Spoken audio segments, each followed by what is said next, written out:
Eto na mga sangkay, Senator Lacson, hindi na po nakapagtimpi, sinabon po itong si Marcoleta.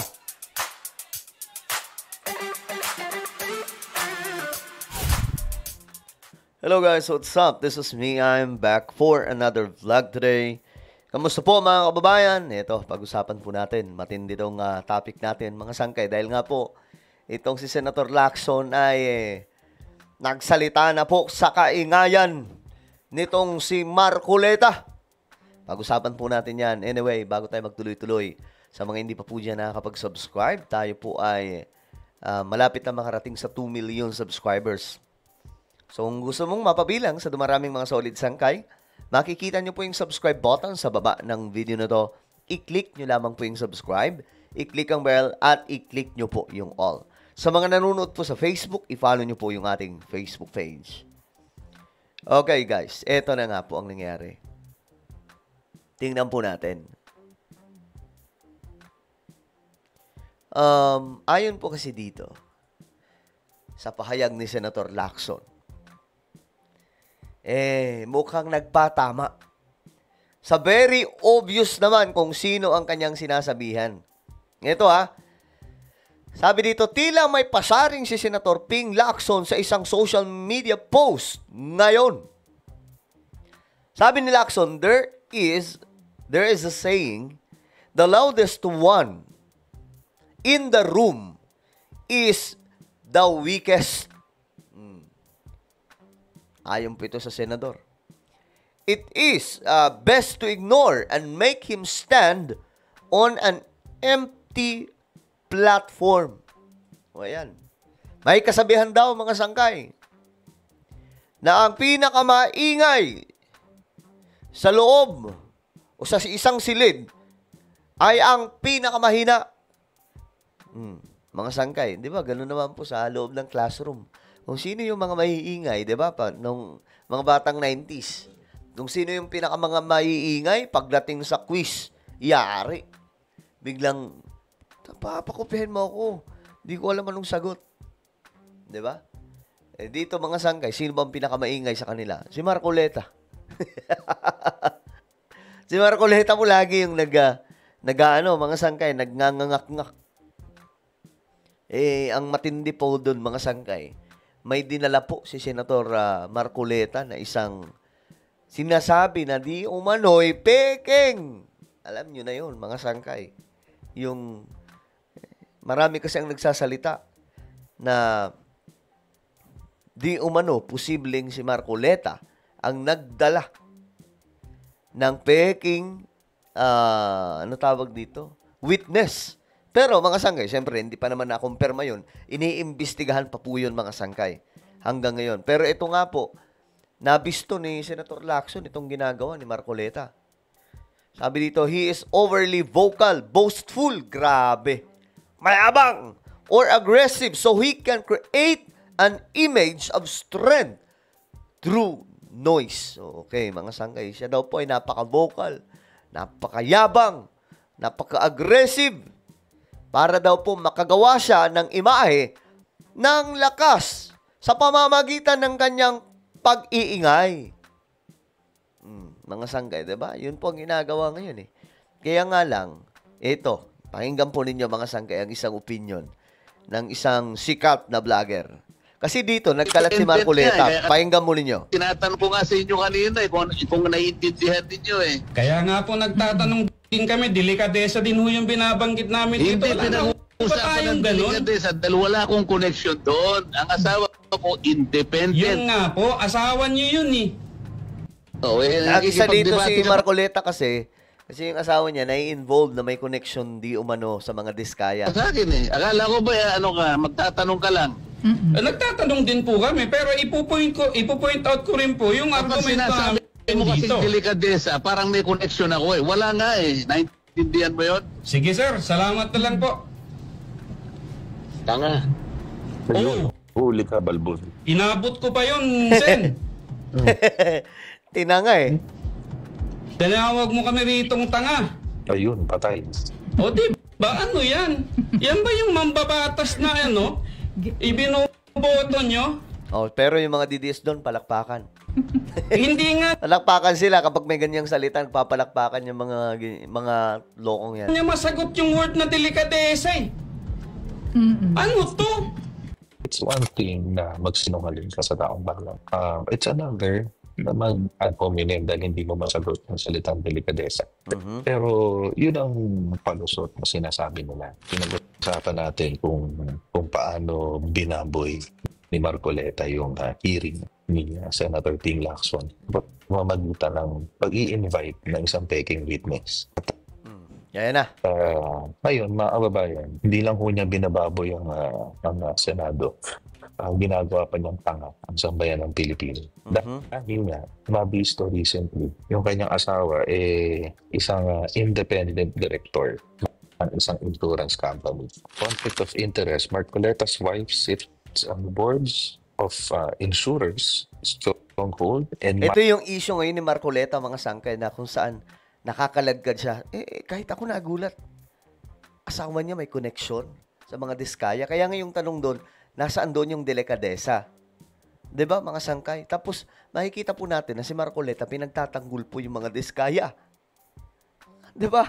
milestone guarantee favored by Diskaya contractors in flood control scam. Kaya pala protective si Rodante Marcoleta sa mga Diskaya kasi meron palang interest, if not material, doon sa insurance companies na laging nag-i-insure sa mga Diskaya. Paano ba na-connect yung asawa ni Marcoleta? Basically, yung Stronghold at si Milestone Guarantee are insurance companies. Yung asawa ni Marcoleta is an independent director nung dalawang insurance company.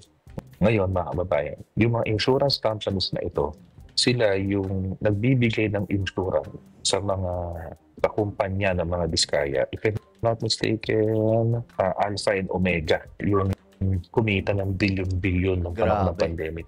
Grabe, kaya pala mga yung sangkay. problema kapag dynasty ang kausap nila. So yung isa senador, isa kongresista. Sinabi nila, ang independent directors naman have no material connection sa mga kumpanya kung saan sila kabilang. Ano po yung material connection? Ibig sabihin, hindi sila family member ng mga directors ng isang kumpanya. Hindi sila investors ng kumpanya.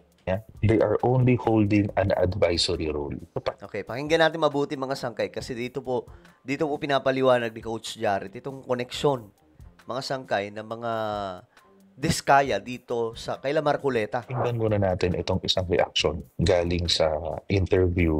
I think this is Abante. Pinag-usapan yung pagiging independent contractor ng asawa ni Marcoleta. And pakinggan nyo yung galit ni Marcoleta dito. Kasi galit na galit siya. Okay, so ayan, dito po na buwisit si Marcoleta, mga sangkay. Eto, diretso tayo dito. Ano to? So, alam niyo, mga kababayan, it's one thing na magsinungaling ka sa taong bayan. It's another na mag-ad hominem dahil hindi mo masagot ng salitang delikadesa. Yun lang kasi ang tanong dun, guys. Nasaan yung delikadesa? Kasama siya sa hearing. Di ba? Kasama si Marcoleta sa hearing. Siya mismo, naging chairman pa nga po siya ng Blue Ribbon Committee. Kung hindi lang po umeksena itong grupo nila Tito Soto, malamang siya po ngayon. Tapos, ang matindi doon, may ugnayan pala. Ang mga Diskaya, kila Senator Marcoleta. Alam nyo, kahit sabihin pa po ni Marcoleta na hindi, wala akong kinalaman dyan, independent naman yung asawa ko. Asawa mo pa rin yan. Imposibleng hindi kayo nag-uusap sa lahat ng bagay. Alam ng asawa mo at alam mo rin kung ano ang mga nangyayari sa buhay ninyong dalawa. Ano yung mga pinapasok ninyo. Pero yun ang palusot na sinasabi nila. Tulad nito, sinabi ni Congressman, yung anak, si Congressman Paolo Marcoleta. Mom's role at insurance firm is strictly independent. My mother, Edna Marcoleta, is not a co-owner, not a regular or inside director, but an independent director of Stronghold Insurance. Nako, independent director. Ito mga sanggay, mayroon pa palang